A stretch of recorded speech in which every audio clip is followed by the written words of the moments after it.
Ọba kéré o, le me para kono de mwana. Ọba kéré o, le me para kono de mwana. Me mata yetema, o de mana you mi behavior. Onyere ya ti magoti, o ma go ba kéré o, Ọ̀gájé fi wọnyẹ mma, ìmàkàrí ànàdáwò ìgbé.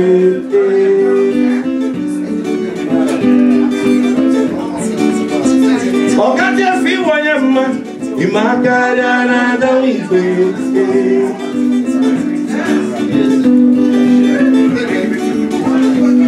Ebrusi emekele kankene.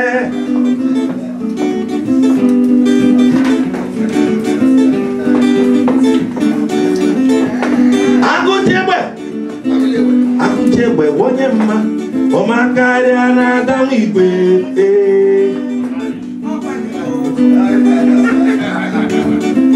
Agujegbe wonye mma imakari anadamu igwe Agujegbe wonye mma omakari anadamu igwe Ojebaso Onya na kwa welifone meo Lebrusie mekene kankene Oroma TV Odingo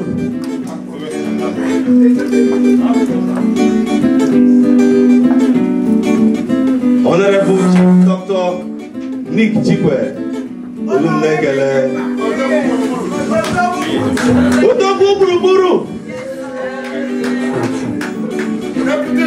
Wakamati Orama Deputy Liaison Officer Imo State.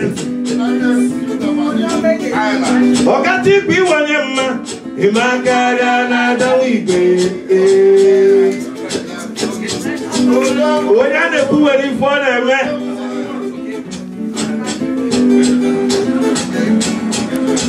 Oba keri o, le mapara kono rende wara. Oba keri o, le mapara kono rende wara. Oringo batako getema idema na yumi behavior onyere ya timagoti opamano gamba oringo Ebruze mekene kankene ezoyimo onyoma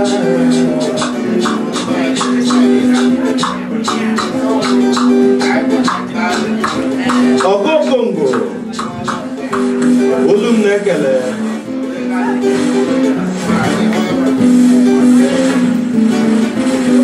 Efu eme wonye mma Omakari anadawu igwe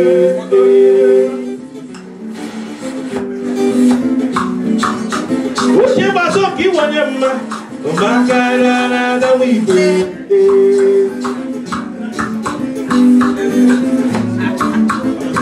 Princess wonye mma Omakari anadawu igwe Efu eme Kyonye batera bawe oba Zalipo gaga manyifu eji Galere njoma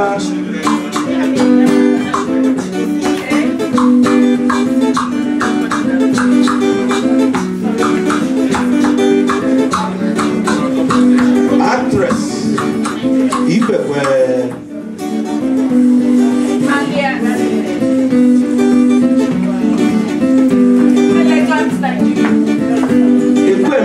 Mma Omakari anadawu igwe